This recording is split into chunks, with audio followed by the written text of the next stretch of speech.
Our second speaker is Maya Bird Murphy, architectural designer, educator, maker, and the founder of Chicago Mobile Makers. She's going to be speaking to us about making design accessible, one student at a time. A few things that you won't find in Maya's bio is that she has 3 pets, 2 dogs, and a chinchilla named Lago. And she's a fan of true crime podcasts. So please welcome Maya Bird Murphy.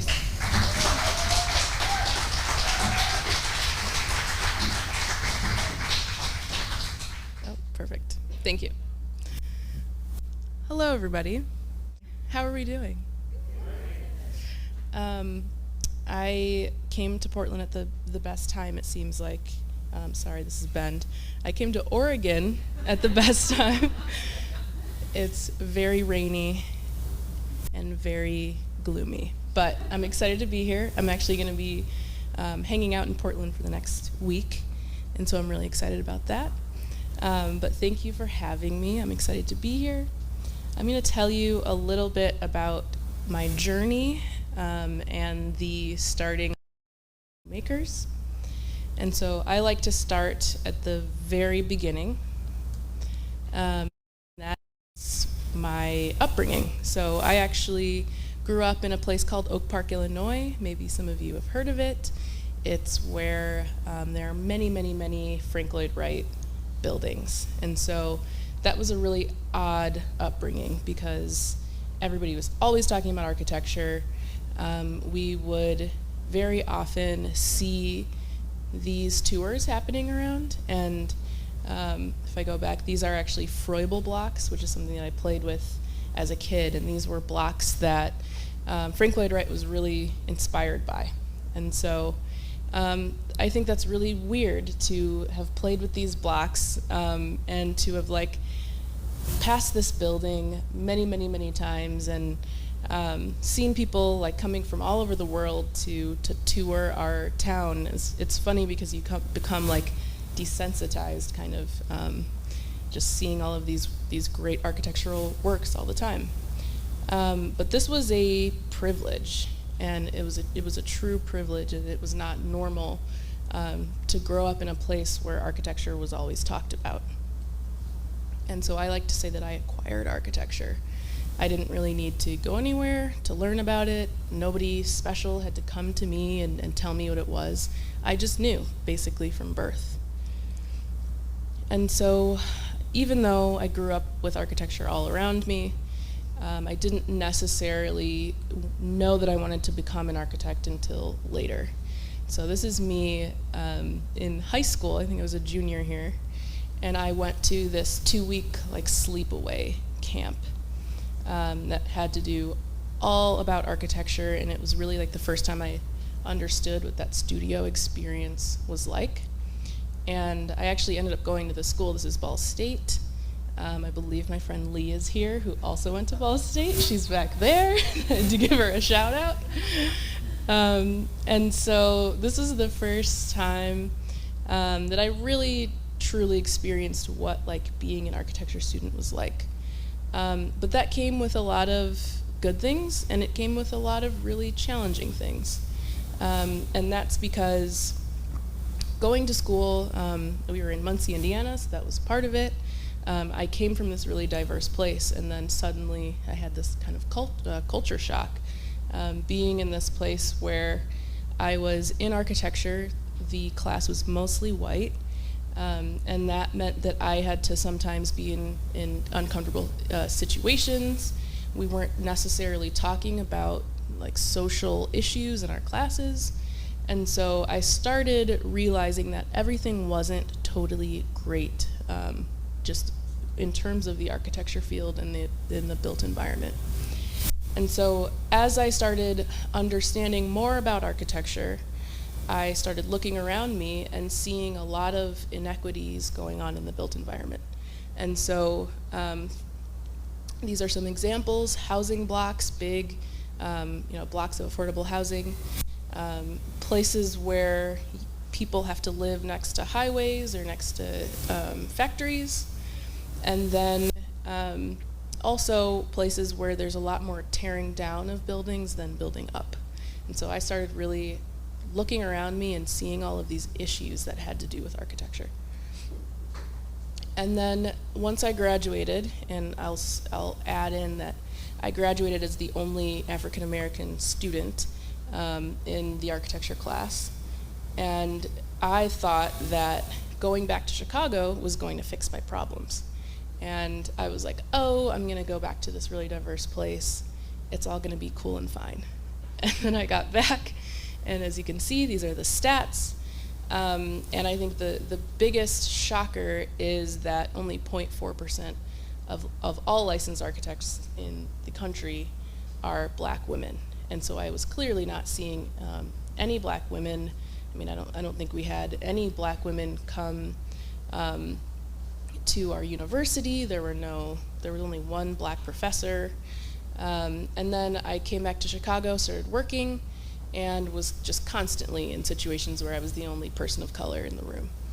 And so that was really, really uncomfortable. And oops. And so as I was working, I knew that something was off. I was working at a lot of really great companies, but I was never feeling I was never feeling completely welcomed in the spaces, and there was always a discomfort. And so I started asking myself, how do I bring more meaning and control into my practice? And so I decided to go back to school. And so this was my kind of escape from my job that I was doing. And I decided to go to Boston Architectural College, where I could keep working at my job and stay in Chicago, but then do my studies like evenings and weekends. And so I started sitting down and really thinking. This was the first time I really got to sit down and think about all of my experiences that I was going through in this field. And I really wanted to figure out what I actually wanted to do, because I knew that architecture was the right thing. I knew that that was where I was supposed to be, but I also knew that traditional practice was not working for me. And so I started thesis, which was a whole year-long process. And this is one of my images from thesis, where I actually designed a truck for my thesis project, which I'll tell you a little bit more about in a second. These are some pages from my thesis, but I was really trying to figure out why the architecture field was not addressing our most important problems that are facing our world right now. And I was really also trying to figure out, I was asking these really big questions and trying to figure out how I fit into this. And so how do we make existing space more equitable? How can we diversify the design fields? And then can those two things happen simultaneously? And so I really lucked out by having a thesis professor who was really business-minded. And so he showed me that this could actually be a real thing. I knew that I wanted to do something with my thesis. It's a year of really hard work, and so I knew that I wanted to bring that work somewhere, but I didn't know that it was going to end up being a nonprofit. And so Chicago Mobile Makers, we do design thinking and problem-solving workshops all over Chicago, and we target disinvested communities. And so we do a lot of different things that are really hyper-local. So we're looking at, in this situation, we're looking at the block that's around the school that these kids go to.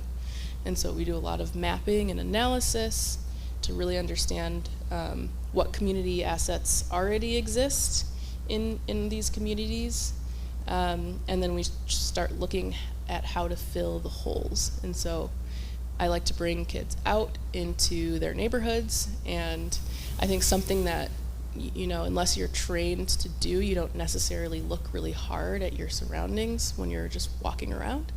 And so we get young people to start doing that and start trying to be in touch with how they feel in the built environment. And so this was obviously a nicer place with lots of flowers, But right before this, I brought them under the L tracks, like while trains were going, and there was like a bunch of trash on the ground. And I was like, do you like this place? Like, do you like hanging out here? And obviously the answer is no, but it really starts to get you thinking about how you feel in different environments. And then sometimes we do modeling, and so this is like the two different ends of the ages that we reach, but the one on the left is like an eight-year-old, and this building is by Rem Coolhouse. It's a very cute model that's replicating that building. It's on the IIT campus. And then on the right, those are high schoolers who are doing a much more intricate model.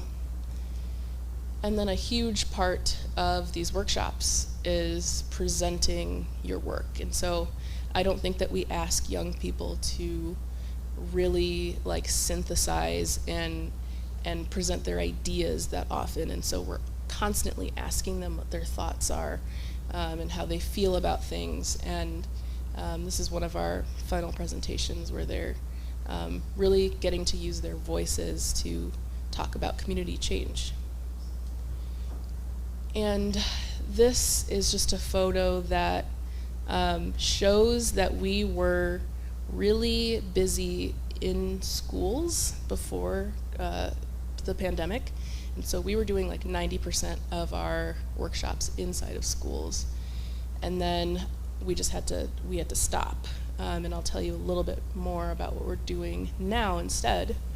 But we also do pop-ups. And so pop-ups are more of a quick engagement instead of being in a school for maybe 8 weeks.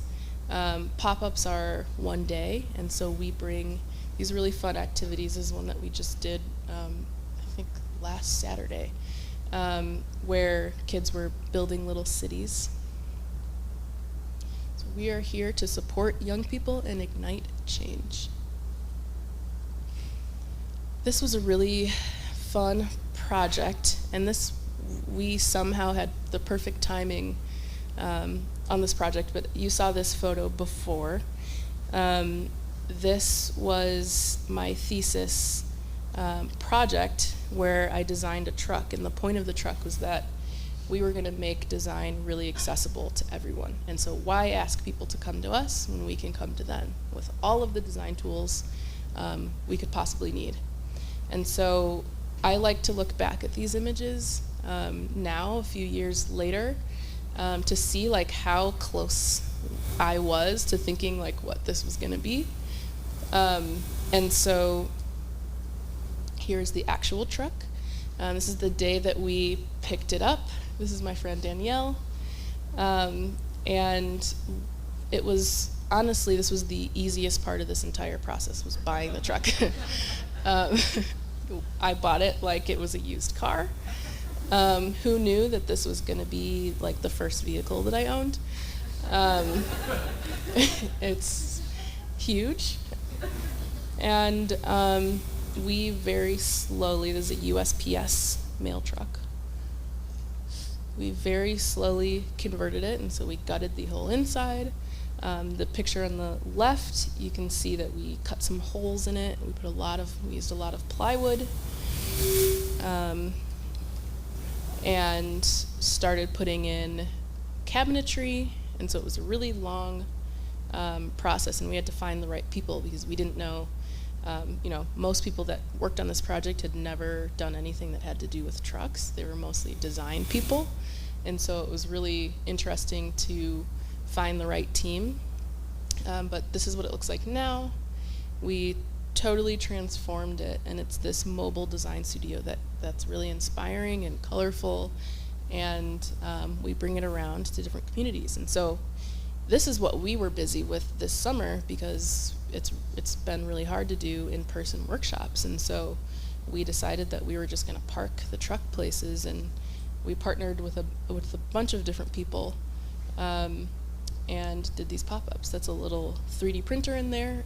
It has full power, so I'll show you the electrical system in a second. But it's only like 108 square feet, but it still feels really roomy and comfortable. And it's just supposed to be this safe space where people can kind of create. Really quickly, the truck has solar panels on top. This was a specific person that we had to find who knew about electrical systems and cars, and so he like totally rigged this thing, so we don't need to like keep the truck on. We just go to the place, we turn the engine off, and then we can still have full use of the back of it. So the truck is a tool for engaging communities and activating space. And so here's a great example of us activating space. This location is a place called Bronzeville in Chicago, and this school is one of the many schools that have closed in Chicago and is just abandoned and is not being used. And so another very cool design company, Borderless Studio, started activating this space. And so this was actually Juneteenth of this year, and this felt like the first time that like we had this many people in one spot, and it was just this really celebratory time, and it was just kind of amazing to be a part of it. But we do a lot of different activities. Everything that's painted white in the truck is also a whiteboard surface, and so you can draw on it. And we use the truck for playful little activities that all have to do with like STEAM or some kind of design.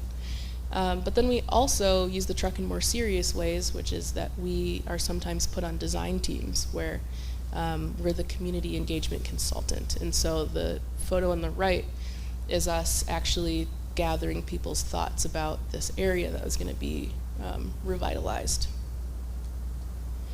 So I want to very quickly bring you through a recent program that we did. This is an empty lot that's in the West Garfield Park neighborhood. And this is an area that has, for 50 years looked exactly the same, has had the same issues, and there has been absolutely no development there at all.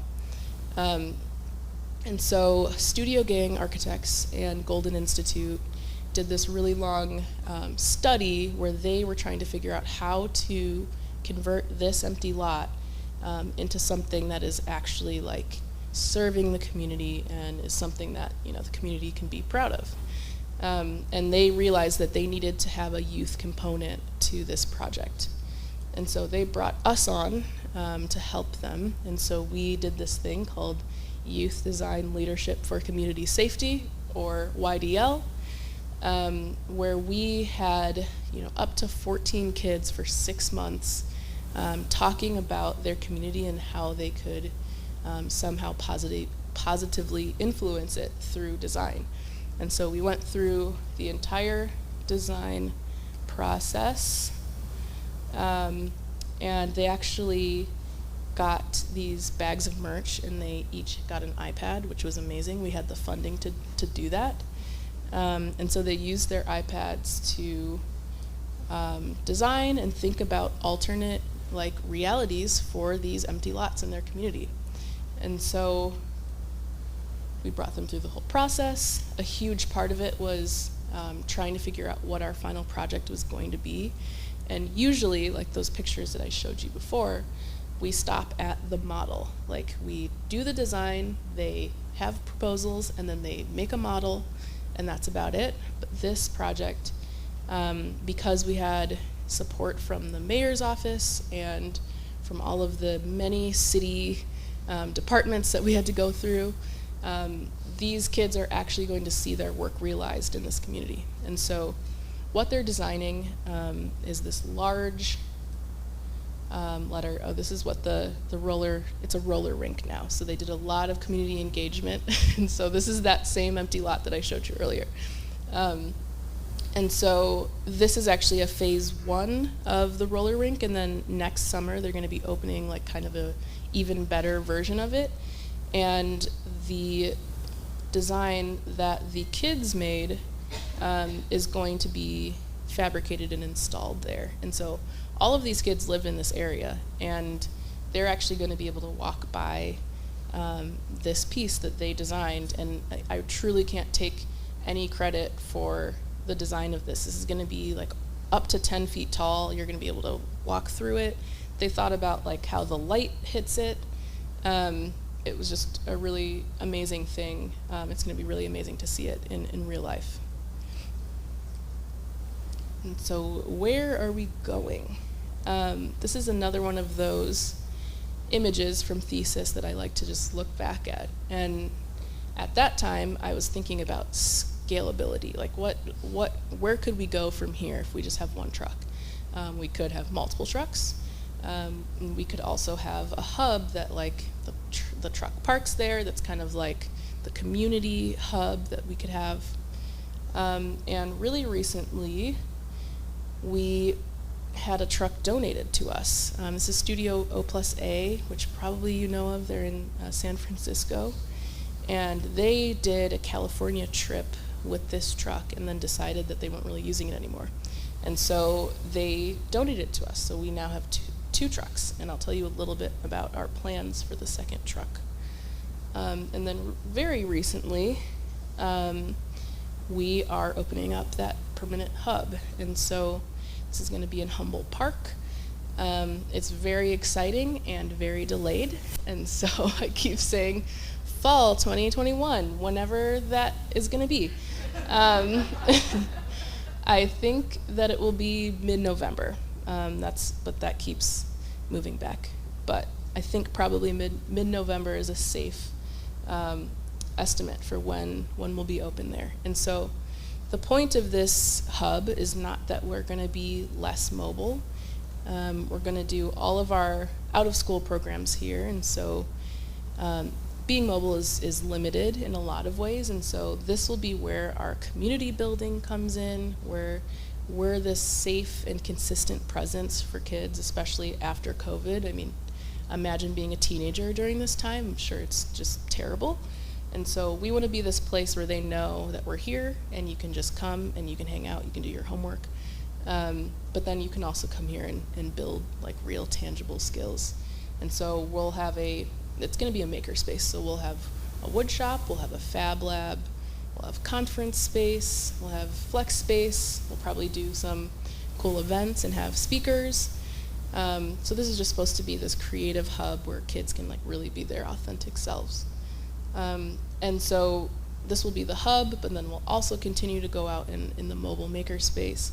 And then as soon as we can, we'll be back in school. So we're going to be doing all three of those things to really make the biggest impact that is possible. So some things that we're celebrating. We were recently featured in a lot of major magazines, which was also, I think Dot was like super surprised by something, I forget what she said, but this was something that we were just super surprised by, and it was delightful to see. We got some really cool grants and awards. We just got this huge shipment from National Furniture, and it's like 50 pieces of mostly new furniture that is going to stock basically our entire space, which is a huge help. We've gotten some interesting requests, and that is including from Instagram. We did some consulting for them on this grant program that they did recently. And then we've also gotten some requests to expand outside of the city of Chicago. And before, when people asked me this, I'd be like, no. Like, this is just a Chicago thing. But I think that the pandemic really made me think about like what Chicago mobile makers could be, and so I've kind of expanded my thinking about it. And so we are definitely going to be launching a Boston program in next summer, and that's going to be one of, we're talking about Brooklyn, we're talking about Raleigh. I don't know why they're all on the East Coast. That's not like intentional. It's just where we've gotten the requests from. And so I think that we're kind of on the cusp of this new, I guess I was going to say era. That sounds really dramatic. But we're on the cusp of a lot of growth and a lot of change in a really exciting way. I won't read this to you, but this is an impact statement. from one of our kids at YDL. And this is really exactly what we're trying to do. We want kids to feel that they have the agency and power to make change in their own communities, and I personally believe that they totally have the power, and they just need some guidance to figure out like what exactly, how they should propose things, who they need to talk to, and then like how to design and problem solve. This is just a cute photo that says that if you are interested, you can donate at that website. This world will not be equal until it is built by and for all. Thank you.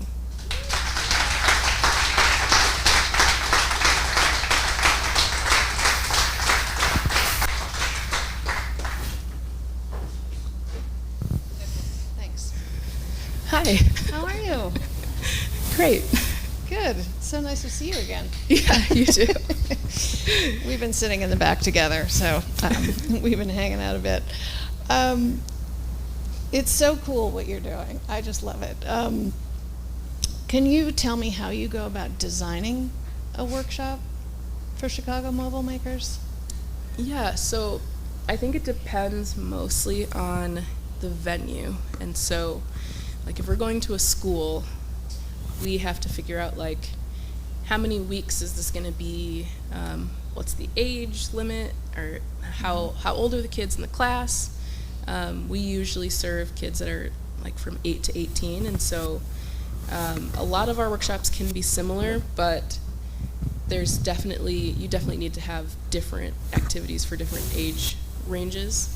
And those real, like, community building workshops are usually for older kids, just because they kind of get it a little bit more. Sure. Yeah, but we'll start there from the age group and where we're going to be, and then we'll kind of work with the teacher to design, what makes best or what makes sense in their classroom. And is this, are you pushing, are you the one that's going out and say, hey, we'd like to do this for you? Do you have people coming to you and say, please do this for us? Yeah, we've been super lucky that it's mostly been people coming to us. Good. And I think that, again, like Dot said, Instagram has been like a really powerful tool. And so I feel like we're at the word of mouth stage where people in Chicago kind of know of us at this point. And a lot of people say that they find us on Instagram. And so, yeah, usually it's people coming to us. And I think that's also partially because, like, STEAM is such a popular idea right now. And so I don't need to convince anybody that this is, like, good programming for their kids. Right. Is there a particularly memorable workshop that you want to tell us about, either the ideas or the materials and what your students did? Yeah. I think that a lot of them are memorable in Sure. a lot of different ways, but I can talk about Marwin. We had a summer program that was actually at this. Marwin is another great thing to look up. It's an art school for young people, and so they have these state-of-the-art facilities for these kids to come in, and everything's free. And so they'll hire teaching artists to come in and to teach whatever they teach. But I taught a course, and it was this really intense 3-hour-a-day, 5-day-a-week for, I think it was 2 weeks long. And so it really felt like we could get into all of the issues really deeply. And so how this workshop worked out was we were in this area that was by Cabrini Green, which I'm sure that a lot of you have heard about. It was this notorious housing block that ended up being demolished. And the art school is right by there. And so we got to talk a lot about the history of the neighborhood, how the neighborhood is changing because it's gentrifying a ton. There's a bunch of luxury condos there now. And so we went through that. And then the kids were able to actually, like, propose what they would design in the site that's very close to this. And a lot of them, we saw a homeless shelter. There was a cafe that the that had housing above it for the cafe workers.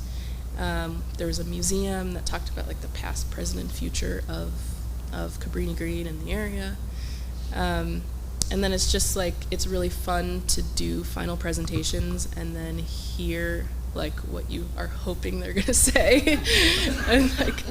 and I am really intentional about like asking really open-ended questions and not leading them to any solutions. But it's really cool to see that they get there without us like telling them exactly what they should be designing. So yeah, that one was really cool. Good. Kids are smarter than we give them credit for. For sure. As an architect, what do you notice when you enter a built space that us mere mortals who are not social architects might experience, but we wouldn't notice it, we wouldn't tune into it, but you do? Are there things out there that you... Yeah, I mean, my silly answer is that I criticize everything. I'm just like, I'm like, well, why would they put that there? And like, what are these You're talking finishes? to a room full of creative people. We're all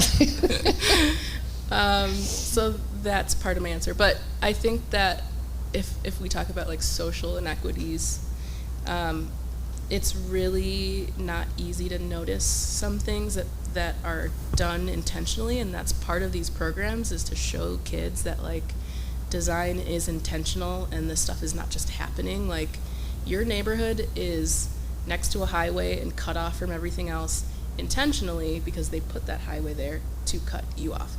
And so we talk about that kind of stuff. But like, I always like to talk about benches. Benches are this really simple thing that are constantly designed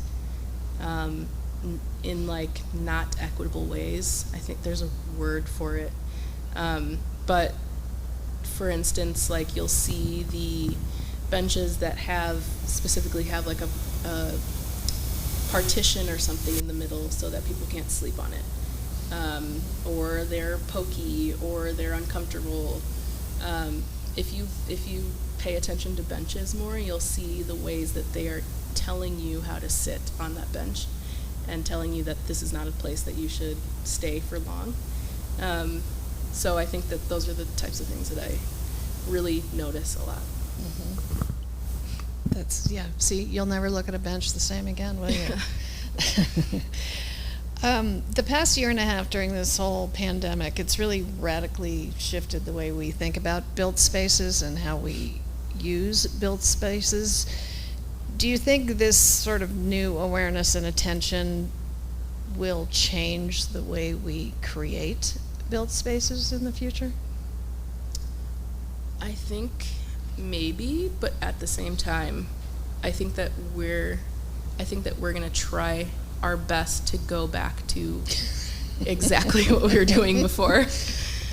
And so, like, I've already seen people saying that, like, oh, you need to be back in the office this many days, and I think that offices are a good way to look at this issue, because I know personally that, like, I've never felt super comfortable in an office. Like, I always, especially an open office, like, that's the new thing, and there's a discomfort from, like, always knowing that you're being watched by someone, and so you can never, like, fully relax. And I think that, like, we could have learned a lot during the pandemic about office design, and, like, we should be changing things, I think. Not that I know, like, what the perfect office looks like, but I know that it's not what we have, probably. But no, I do think that we're just gonna kind of go back to what we were doing before, even though I think that comfort is a huge thing to think about. Like, I think all of us were really comfortable in our own spaces. And, like, I don't think that office leaders can tell, like, what's going to make you feel comfortable, although, like, or architects, like, shouldn't be saying, like, oh, this is what these 200 people are going to feel comfortable in, like, how they're sitting. Yeah, so I think I think we could have learned more from it, and it's a little bit disappointing that we haven't learned more. We're stubborn, aren't we? Yeah. Getting into our habits and don't want to let go of them. Is there a change, or large or small, that you're noticing in your community that makes you hopeful about the future? Yeah, we have this thing called Invest Southwest right now in Chicago, where they are putting actual dollars toward development on the south and west sides, which are our most disinvested areas. And I don't think that the program's perfect at all, but the thing that it has done is really start talking about what's wrong in our communities, just out in public, which I think is a new thing. And so we're talking about disinvestment, we're talking about the fact that violence and crime and everything, it doesn't happen in a vacuum. It's happening because of all of these, years and years and years of disinvestment in these communities. Some of our neighborhoods don't even have a grocery store or a bank.